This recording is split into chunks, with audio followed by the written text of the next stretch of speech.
Մաշտոցյան այբուբենը որպես համակարգ կատարյալ է թե իր ձևով, թե իր տառատեսակների միասնականությամբ, որոնք նման չեն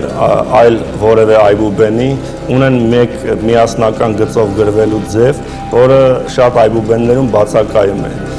Մաշտոցյան այբուբենում, ինչպես հայտնի է, չկային O և F տառերը, որոնք իրենց ձևով էլ տարբերվում են մյուս տառերից և դրանք ավելացան միջնադարում։ Եվը այբուբեն ավելացվեց որպես շաղկապ, այսինքն եթե այդ 3 տառերը հանենք այբուբենից, ապա մյուս տառերը բոլորը գրվում են մեկ գծով, զերծ են ավելորդ կետերից, գծերից, նշաններից, այսինքն յուրաքանչյուր տառ գրվում է միագիծ և համապատասխանում է միայն մեկ հնչյունին։ Հայոց այբուբենում չկան նաև ավելորդ կետեր, գծեր, նշաններ տարբեր կարգի, որոնք ևս այբուբենի տարբեր թերություններ են ունենում։ Շատ այբուբեններ կան, որոնք չունեն ձայնավորների գրության համակարգ։ Ձայնավորների փոխարեն դրվում են տարբեր նշաններ բառերի մեջ, սակայն հայերենում այդ երևույթը նույնպես չկա։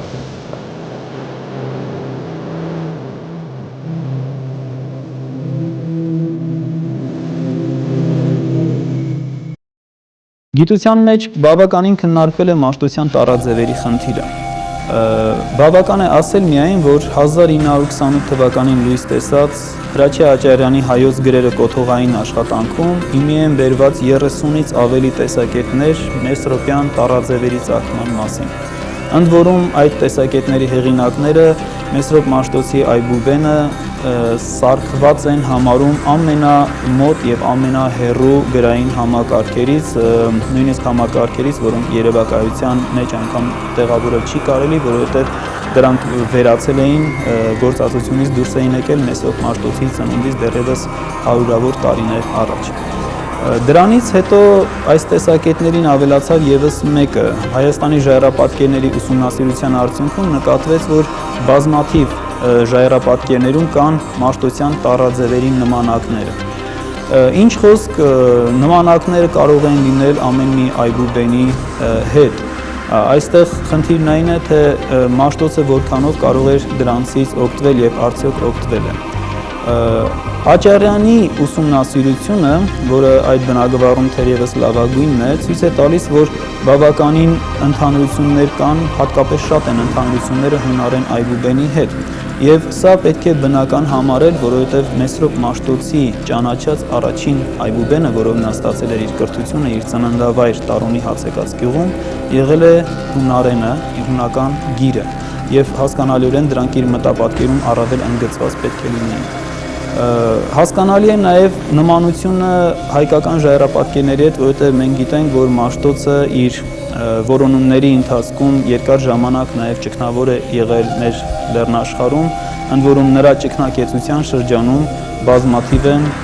ժայռապատկերները եւ դրանք եւս կարող էին տպավորվել նրա մտապատկերում եւ համախմբված արտահայտվել տեսիլքի պահին, որը նրա մտորումների մի տեսակ գագաթնակետային պայթյունը հանդիսացավ։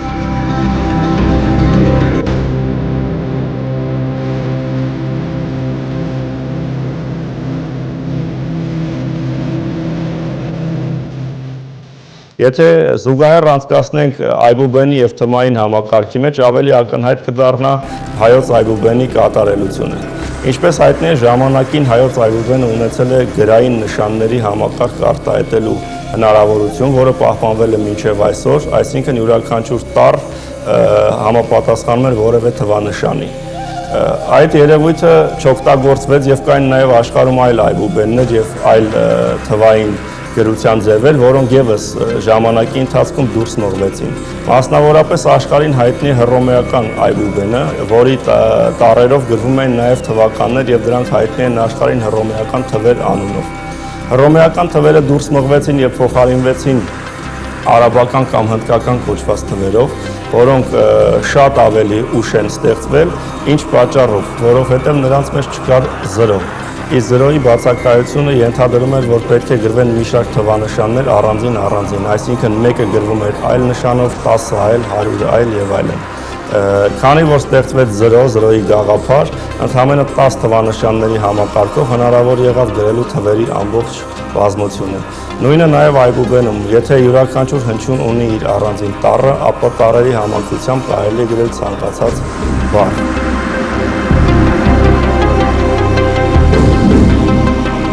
Մեսրոպ Մաշտոցը կաթողիկոս Սահակ Պարթևի հետ միասին հանդիսացավ հայ նոր քրիստոնեական երգարվեստի հիմնադիրը, ընդ որում մեզ հասել են տեղեկություններ, որ նոր երգարվեստի հիմնադրման գործում նրանք զգալիորեն օգտագործել են նաև նախաքրիստոնեական շրջանի մեղեդիները, երգարվեստի մեղեդիները եւ այսօր աշխատանքներ են տարվում անգամ դրանց վերականգնման ուղղությամբ։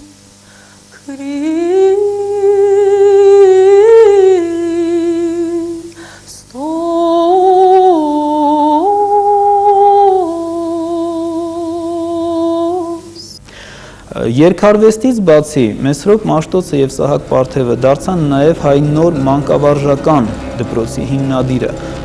ինչ խոսք մինչ Մեսրոպ Մաշտոցն էր նախաքրիստոնեական դարերում էր մանկավարժությունը Հայաստանում կար եւ հենց այն որ թագավորական ընտանիքը, ազնվական տները ունեին հատուկ մանկավարժներ, որոնք մեծացնում էին արքայազներին եւ իշխանազուններին, սա հայտնի իրողություն է։ Սակայն Մեսրոպ Մաշտոցի գյուտից հետո, դպրոցների բացումից հետո նոր մանկավարժական դպրոցը ձեռք բերեց լրիվ նոր նշանակություն։ Հայտնի է, որ գրերի գյուտից հետո Վռամշապուհ արքան Սահակ Պարթևի հետ ցնծությամբ դիմավորեցին Մեսրոպ Մաշտոցին եւ իր աշակերտներին, որոնք վերադառնում էին նոր հայտնաբերված, նոր հայտնագործված այբուբենով։ Դրանից հետո Արևելյան Հայաստանում, որը գտնվում էր Վռամշապուհ արքայի տիրապետության ներքո, բացվեցին դպրոցներ։ Սակայն շատ կարևոր էր Արևմտյան Հայաստանի խնդիրը, որն այդ ժամանակ գտնվում էր բյուզանդական իշխանության ներքո եւ բյուզանդացիները խոչընդոտեցին հայկական դպրոցների բացումը Հայաստանի արևմտյան մասում։ Այդ նպատակով Մեսրոպ Մաշտոցը անձամբ հատուկ ուղևորվեց Կորսնանապոլիս, հանդիպեց կայսեր հետ շատ ջերմ ընդունելություն ստանալով այնտեղ եւ մեծարանքների արժանանալով, վերադարձավ եւ բացեց Արևմտյան Հայաստանում եւս դպրոցներ։ Փաստորեն դրանով անկում ապրող քայքայված երկրում նա ստեղծեց մեկ ընդհանուր համակարգ, դպրության համակարգը, որը պետք է միասնական եւ ամբողջական պահեր մեր ժողովրդին հետագա ամբողջ դարերում եւս։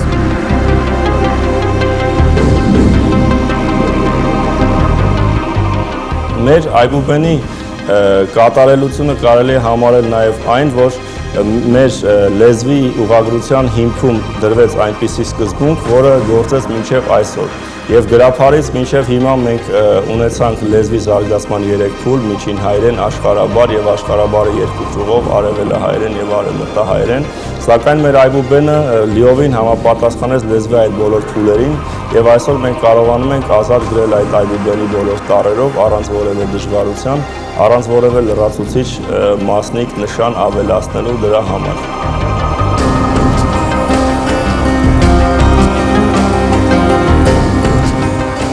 Մեսրոպ Մաշտոցի գործունեության մասին խոսելիս անշուշտ պետք է արժևորել նրան որպես մեծ գիտնականի եւ որպես մեծ գրաբանի։ Ընդ որում գրաբանի ոչ միայն զուտ հայկական միջավայրում, այլև համաշխարհային առումով